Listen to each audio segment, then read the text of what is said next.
میں نے حضور کے اس قول سے بھی کہ ما امنہ الا منافق وما خافہ الا مومن، نفاق کا خوف ہوتا ہے صرف مومن کو، اور اس سے اپنے آپ کو محفوظ سمجھتا ہے، امن میں سمجھتا ہے صرف منافق۔ اور یہ دو واقعات ذہن میں رکھ لیجئے تو اس سے اندازہ ہوگا کہ ہمیں بھی اس بات کو بالکل یوں نہیں سمجھ لینا چاہیے یقین کے ساتھ کہ ہمارا نفاق سے کیا سروکار۔ ویسے جیسا کہ میں نے پہلے عرض کیا تھا، الحمدللہ ہم منافق نہیں ہیں، لیکن یہ نہ سمجھیے کہ ہم منافق ہو نہیں سکتے۔ آج کی کیفیت پر اللہ کا شکر ادا کیجئے، لیکن یہ کہ وہ چیز ہے کہ جو حملہ آور ہو سکتی ہے۔ آج کسی کو ٹی بی نہیں ہے، اس کی کیا گارنٹی ہے کہ کل نہیں ہو سکتی؟ تو دل میں انسان جھانکے، اول تو یہ کہ اپنے طرز عمل کا جائزہ لے، کہیں نفاق آ تو نہیں گیا۔ اگر محفوظ کرے کہ نہیں ہے تو پھر یہ ہے کہ کم سے کم آئندہ کے لیے اللہ سے دعا کرتا رہے۔ اس کے لیے ضروری ہوگا کہ سمجھیں کہ نفاق ہے کیا۔ جس مرض کی علامات آپ نہیں جانیں گے، آپ کو کیسے پتہ لگے گا کہ ہو گئی بیماری، مجھے لاحق ہو گئی؟ جس کو ہم اپنی اصطلاح میں سمپٹمز کہتے ہیں، انہی سے تشخیص ہوتی ہے نا۔ سمپٹمز کیا ہے؟ اب یہ میں آپ کو دو حدیثوں سے سمجھانا چاہتا ہوں۔ اس کو ہمارے علماء نے نفاق عملی سے تعبیر کیا ہے۔ میں اپنی تقسیم تو بعد میں عرض کروں گا کہ میں کس طور سے سمجھانا چاہتا ہوں کہ نفاق کی قسمیں کیا ہیں، لیکن علماء نے ایک اور طریقے سے اس کو سمجھایا۔ بات سمجھانے کا فرق ہے، حقیقت وہی ایک ہے۔ انہوں نے یوں سمجھایا کہ ایک نفاق ہوتا ہے عقیدے کا نفاق، ایک ہوتا ہے عمل کا نفاق، نفاق عملی اور نفاق فی العقیدہ، یہ دو تقسیمیں کی ہیں۔ اور نفاق عملی سے تعبیر کیا ہے اس چیز کو کہ جو حضور صلی اللہ علیہ وسلم کی ان حدیثوں میں آئی ہے۔ یہ حدیثیں، اتفاق کی بات ہے کہ میں نے حال ہی میں ایک مضمون لکھا تھا جس کی دو قسطوں میں اشاعت ہوئی جنگ میں۔ دیکھیے ایک حدیث ہے، دونوں یہ حدیثیں جو میں سنا رہا ہوں آپ کو، یہ متفق علیہ ہیں، یعنی بخاری میں بھی ہے، مسلم میں بھی ہے۔ اور یہ میں پہلے کہہ چکا ہوں کہ حدیث کا کوئی درجہ اب اس سے اوپر نہیں۔ متفق علیہ روایت جس کو کہہ دیا جائے کہ جس کی صحت پر امام بخاری اور امام مسلم دونوں کا اتفاق ہے، اور یہ چوٹی کے محدثین ہیں، تو گویا کہ کوئی شک نہیں اب ہمیں ہو سکتا اس حدیث کی صحت میں، اس کے درست ہونے میں، حضور کے کلام ہونے میں کوئی کلام نہیں ہو سکتا۔ وہ دونوں روایتیں کیا ہیں؟ عن ابی ہریرہ، حضرت ابو ہریرہ رضی اللہ تعالیٰ عنہ سے روایت ہے، قال قال رسول اللہ صلی اللہ علیہ وسلم، کہ اللہ کے رسول صلی اللہ علیہ وسلم نے ارشاد فرمایا۔ اب یہاں سے حضور کا جو اپنا قول ہے شروع ہو رہا ہے۔ کیا ہے؟ آیت المنافق ثلاث، منافق کی تین نشانیاں ہیں۔ کیا ہیں؟ اذا حدث کذب، جب بولے جھوٹ بولے، واذا وعد اخلف، جب وعدہ کرے خلاف ورزی کرے، واذا اؤتمن خان، اور جب اس کے پاس امانت رکھوائی جائے خیانت کرے۔ یہ الفاظ تو ہیں بخاری اور مسلم دونوں کے۔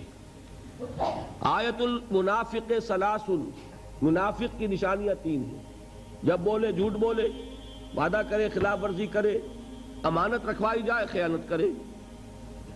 اس کی جو روایت آئی ہے مسلم شریف میں، اس میں مزید الفاظ یہ ہیں، وَإِن صَامَ وَصَلَّى وَزَعَمَ أَنَّهُ مُسْلِمٌ، خواہ ایسا شخص نماز پڑھتا ہو، روزہ رکھتا ہو، پورا یقین رکھتا ہو کہ میں مسلمان ہوں، اگر یہ چیزیں اس میں موجود ہے تو وہ منافق ہے۔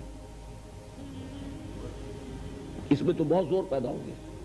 وَإِن صَامَ، خواہ وہ نماز روزہ رکھتا ہو، وَصَلَّى، اور نماز پڑھتا ہو، وَزَعَمَ أَنَّهُ مُسْلِمٌ، اور اسے زعم ہو کہ وہ مسلمان ہے، لیکن یہ کہ اگر یہ تین صفات اس میں ہیں وہ منافق ہے۔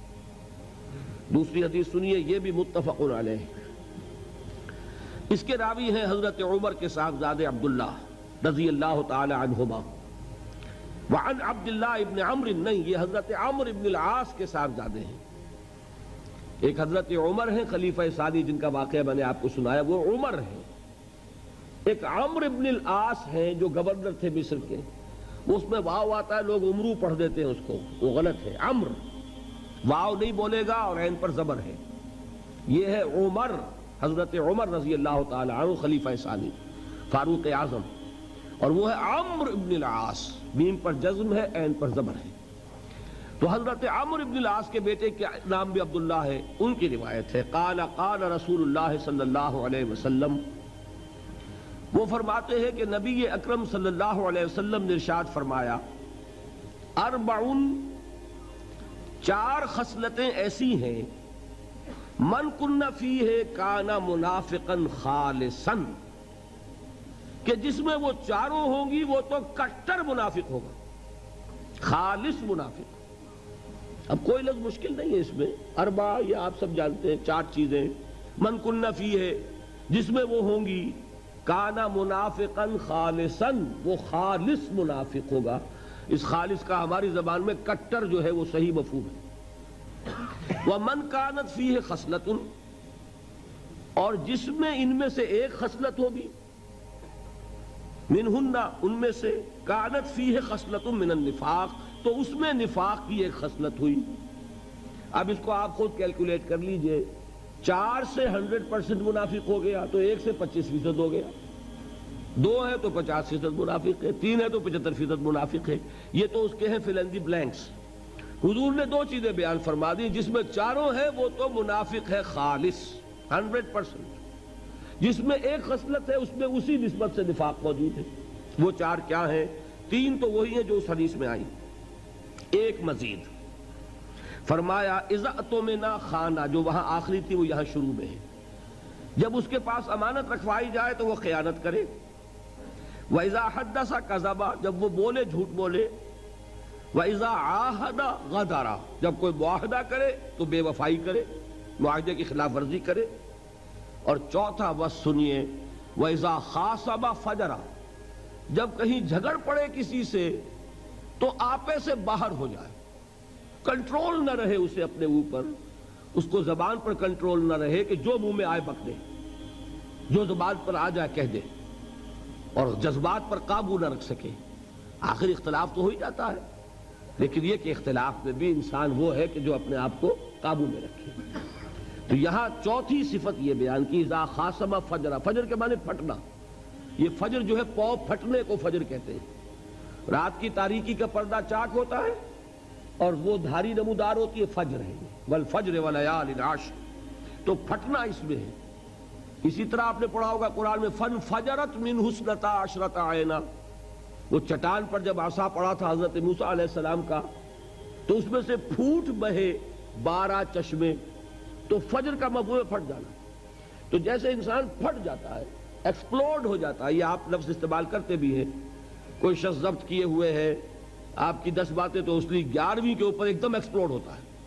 تو یہ بھی در حقیقت ایک خصلت ہے نفاق کی، کہ آدمی اپنے اوپر کنٹرول نہ رکھ سکے، اور یہ کہ پھر اس کو کوئی ہوش نہ رہے کہ جو بات میں کہہ رہا ہوں مجھے کہنی چاہیے کہ نہیں۔ یہ ہے 4 وہ خصلتیں کہ چاروں ہوں تو منافق خالص، ایک ہے تو اسی نسبت سے نفاق۔